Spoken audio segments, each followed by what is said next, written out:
You're watching MMA Oddsbreaker. Frank Trigg here. That is Tim Dirty Bird Means on the other end of the Skype chat today. Tim, how's it going? It's going good, man. Doing cardio and focusing on weigh-ins. Let's go back a little bit. Let's just talk about Jorge Masvidal and Danny Castillo. Your last two fights in the UFC. 2 unanimous decision losses, but you were very game in both fights. The UFC releases you. Legacy picks you up. What was that process like? Everyone understands it sucks to lose. You didn't want to lose. There's always stuff you can do differently. But when you all of a sudden don't have a place to go, you don't have a promotion to work for, what was that time in between the UFC and Legacy like for you? Was it hectic? Was it confusing? Was it, just pissed off at the world? No, Dave Martin and Randall, they told me just to stay training and that they'd have me a fight by Monday. I got the news Thursday that I was released out of my contract with the UFC, and by Saturday I had a fight with Legacy. So I really didn't have a whole lot of time to sit and think about it. My manager and my coaching staff and everybody was on top of it, and like I said, I just didn't have enough time to think about it. Let's talk about the Danny Castillo fight. What, in your opinion, do you think you did wrong that now going forward you can adjust to make sure you win that decision next time? That weight cut at 155 has to be spot on. It's extremely hard to make the weight in 12 days. I went in with all the best interest in that. It just didn't work out for me. I had it in my head that I can make the weight no problem. I want to fight all the time and last minute, but I struggled in that fight. I was super tired right out the gate, and I just kind of had to suck it up and fight through fatigue right out the gate.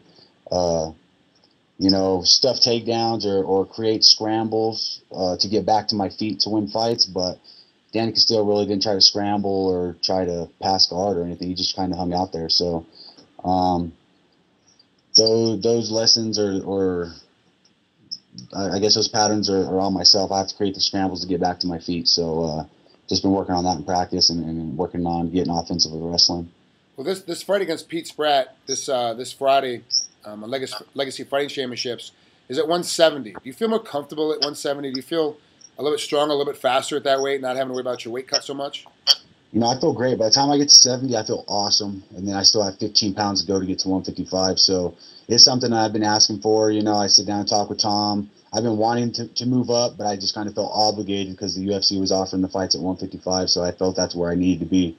So, it's really a blessing in disguise to move up. I went out to Arizona State right after the Castillo fight, and I went and wrestled the Arizona State University guys, all Americans at 184 pounds, and my strength was fine. So the move up and was easy to make because my strength was good compared to theirs.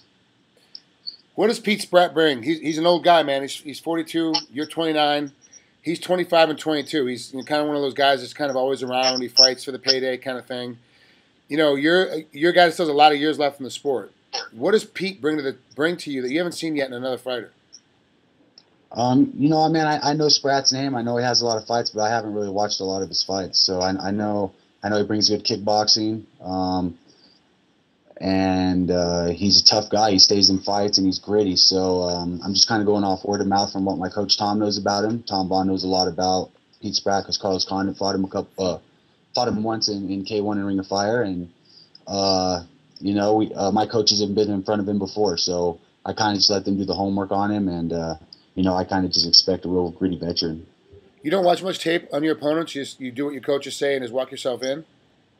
Yeah, I watch maybe a round or something on somebody, but I don't watch a whole lot. It's up to my coach to tell me what they do and walk me through the game plan.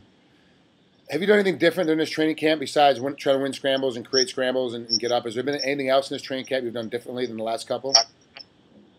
Yeah, I've eaten a lot more, so that's about all that's changed for me at this point. But I'm excited just to throw down a Legacy, and I'm happy that they've given me an opportunity to fight.